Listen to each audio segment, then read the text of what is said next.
My name is Mackenzie Christensen, and I will be explaining the theory by Mary Ainsworth on attachment. And I just was reading in the textbook a little bit about this theory and about attachment, and it was actually very, very interesting. She was saying that, well, their textbook says that once infants can start walking, that's when their attachment begins. They just feel a need and an affectional tie to somebody, to a caregiver. That's actually the definition of attachment. It's a tie that binds a caregiver and an infant together in space, and it endures over time. So attachment begins after infants can walk, but it lasts throughout our lifetime. So it's really interesting how long it lasts for. And there's just like a few stages of attachment because it lasts our whole life. It starts at birth and then it progresses throughout our life. But I'll just summarize a little bit about this. Our attachment from birth to 6 weeks of age is called pre-attachment. And it's just that newborns give off signals like crying and body movements. And when they do those things, that means that they need help from others. When people respond positively, the infants receive comfort and are able to feel attached to that person.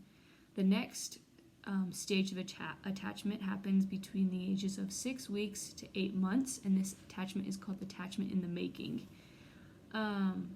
And again, infants respond to familiar people by smiling, laughing, and babbling, just making little noises. It's what is the affectionate part, the attachment part is what the caregivers give, and that's through their voices, through their touch, their expressions, and gestures. And all those are very comforting to the infants, and the infant's impulse to cry is decreased. The next one is between 8 months and 2 years, and this is called the classic secure attachment. And infants greet their primary caregivers and play happily when they are present. They can still feel a little bit lost or afraid when they're not by that person, but for the most part, people or kids in this age can just play happily when their caregiver is present. There's a few other stages of attachment. I mean, between 2 and 6 years is attachment as a launching pad. 6 to 12 years is mutual attachment. 12 to 18 years is new attachment figures, and 18 years on is attachment revisited. And I think it's cool that attachment varies and develops and changes through time. But after 18 years, it's kind of weird to think that we would still need to be attached to someone when we're so independent and we're adults. But this one just says that adults develop relationships with others, especially relationships with romantic partners and their own children, influenced by early attachment patterns. So we always have the need to feel attachment to others. It just changes through time, and I think that's really interesting. And we learn to attach through time. So later in life, when we are more mature, we will develop attachment with romantic partners and our children because we already learned how to do that years previous. Another part of this section are the patterns of infant attachment. And the theory describes 4 different types of attachments: A, B, C, and D. And the first one, A, is the insecure avoidant attachment. And that just means that when their caregiver is in the room, children play happily.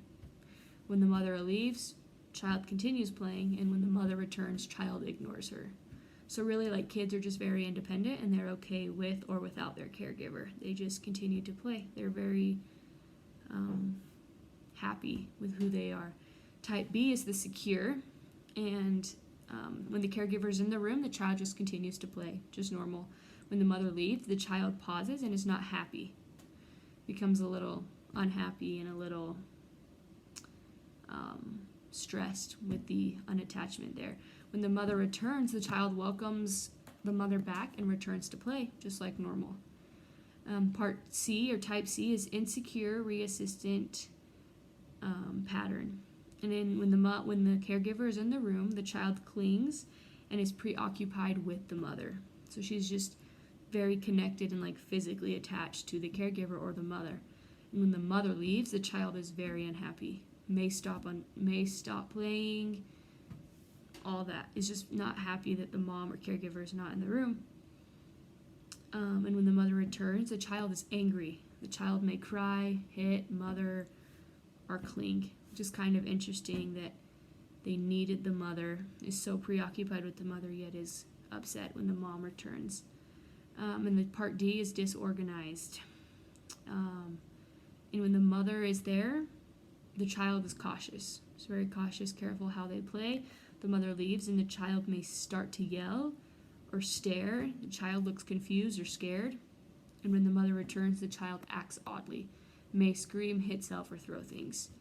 So it's just really interesting that these effects would play a role in these different patterns of attachment. I don't know, I just thought this section was really interesting, and we can learn a lot about attachment. I think it's interesting that infants vary based on how they feel and the way they are, their personality types, but I also think it's interesting that we need attachment throughout our entire life.